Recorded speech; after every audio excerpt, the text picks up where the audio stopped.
Séance de négociation ce 15 juin, marathon, tout au moins sur les thèmes qui vont impacter, qui risquent d'impacter durablement les conditions de travail et de vie des salariés, puisqu'il s'agissait d'un premier accord sur la qualité de vie au travail et la santé au travail. Un deuxième sujet, et pas des moindres, le temps de travail et l'organisation du travail. Troisième grand sujet, la volonté farouche de l'UMM d'imposer une nouvelle précarité avec les contrats de chantier et l'allongement des contrats, des CDD et des contrats intérimaires. Et enfin, la proposition d'une lettre paritaire sur la question de la mise en place du CSE. Je disais séance marathon. J'incite donc les camarades qui regarderont cette vidéo à prendre connaissance du contenu de l'écho des négos qui va aller beaucoup plus dans les détails de cette négociation très importante, une charnière je pense, sur la question de la qualité de vie au travail et la santé au travail.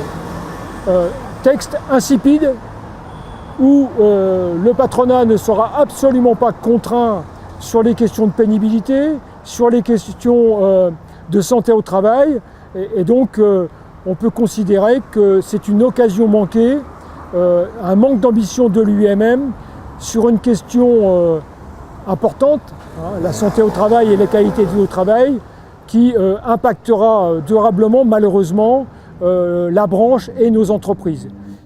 Alors, deuxième sujet à l'ordre du jour aujourd'hui, le temps de travail. C'était la 9e réunion sur le sujet. Et l'UMM confirme, persiste et signe, elle veut en finir avec les 35 heures. On a encore entendu parler d'explosion des contingents d'heures sup, on est toujours sur 340 voire 500 heures sup, soyons fous. On a une organisation patronale qui nous dit qu'il faut donner des signes forts aux investisseurs étrangers. On est dans une situation de compétitivité, de concurrence internationale, etc. etc. Je ne vais pas vous refaire le sermon auquel on a eu droit. Nous ne serons pas le syndicat qui négociera la régression sociale dans la métallurgie. Nous, on a des signes forts à donner aux salariés, ceux qui travaillent, ceux qui sont derrière leur tour dans les usines. Donc, pour nous, il faut travailler moins. Pour travailler mieux, travailler tous. Nous restons sur ce cap. L'UMM a tenté lors de cette séance, dans ce troisième thème, de nous faire avaler la couleuvre de la précarité généralisée. En effet, nous avions à l'ordre du jour la question des contrats de chantier et l'augmentation des CDD et des contrats intérimaires. La remarque, c'est que l'UMM a véritablement tout fait pour que cette question des contrats de chantier soit acceptée dans le principe par les organisations syndicales présentes. Pour ce qui concerne la CGT, on a été clair. Cette question pour nous ne devait pas être à l'ordre du jour. Nous avons proposé donc depuis le début, ça fait dans la 4e ou 5e réunion, que cette proposition de l'UMM, ce nouvel accord, soit classé verticalement, c'est-à-dire mis à la poubelle. En ce qui concerne l'allongement des CDD et des contrats intérimaires, on peut considérer que l'UMM a revu complètement à la baisse ses prétentions, puisque nous passons au départ de 36 mois de contrat à maintenant revenu à la loi, c'est-à-dire 18 mois.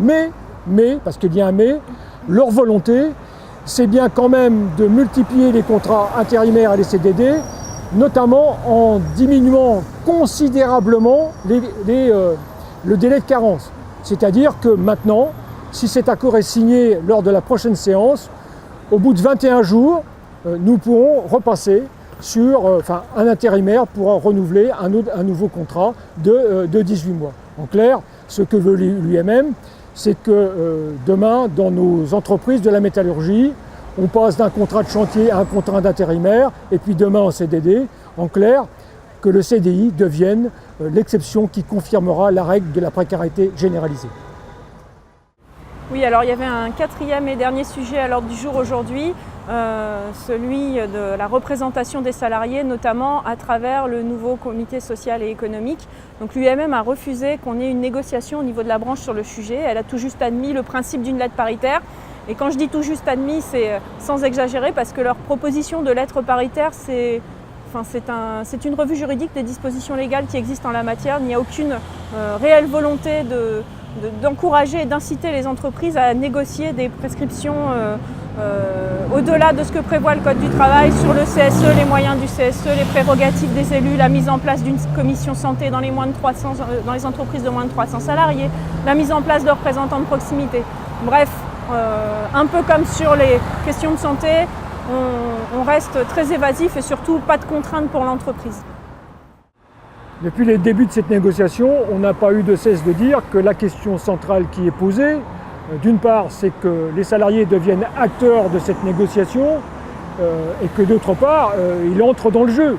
Et donc, oui, ce que propose la FTM, c'est vraiment de construire un rapport de force qui va permettre de peser durablement sur cette négociation, sur l'ensemble des sujets qu'on vient d'aborder, puis sur tous les autres qui arrivent. Je pense notamment aux questions de rémunération, de prévoyance, etc. Donc voilà, à l'agenda pour construire ce rapport de force, il y a un certain nombre d'initiatives.